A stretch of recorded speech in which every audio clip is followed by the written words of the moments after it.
Trying to save somebody and then failing is a terrible feeling. And it is, in fact, the feeling that Joel finds himself soaking in now, every day, because he's panicked that it's going to happen to him again.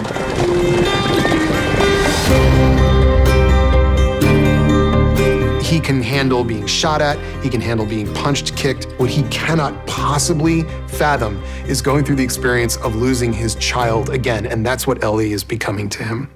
Ellie doesn't make relationships easily, mainly because the relationships she has built have been cruelly taken away from her. That's where Joel and her are the same. What's incredible was to be able to explore things that I think are very much a part of the experience of the game, but you can expand on. You're not gonna scare us. Scared him? One of those things is the internal life of these characters. With the show, there was this addition of like, he's having a physical reaction to that. He can't breathe, his chest hurts. It's a combination of his age, but also all the events that have just happened. Are you dying? And his connection to Ellie.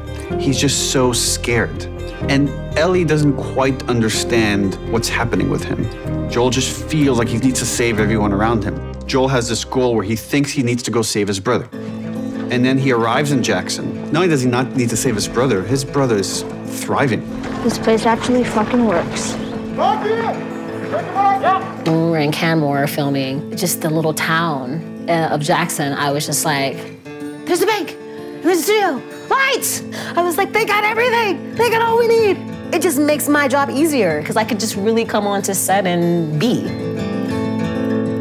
Imagine going to a town and being able to put in like a half-acre stables with sheep and horses and cows and all of that stuff.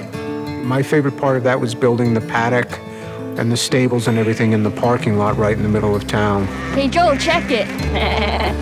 When we go into these places, we're not doing anything small. We spend quite a bit of time there.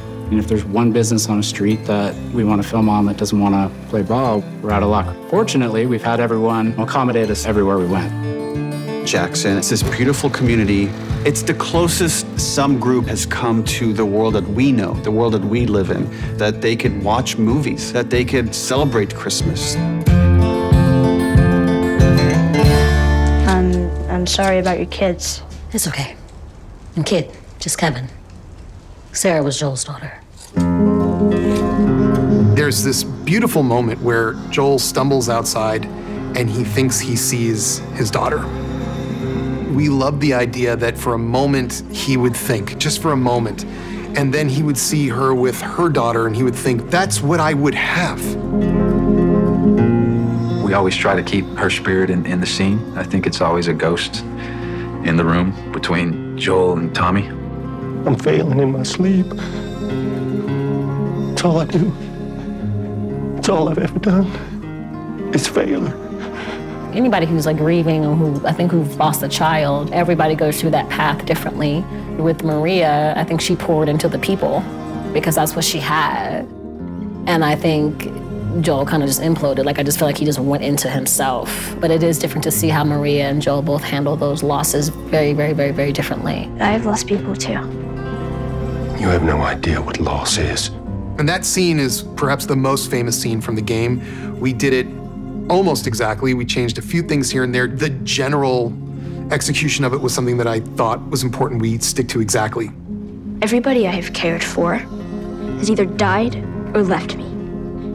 Everybody fucking except for you! Me and Pedro, both of us really felt the pressure of that. And when you feel too pressured in something, when you've created that for yourself, it can be hard to perform how you want to. Yeah, no, I had sleepless nights over that scene. I didn't envy them, so trying to like do a scene that like exists in the game and is like seared into people's mind, and they made it their own, and it's just as beautiful.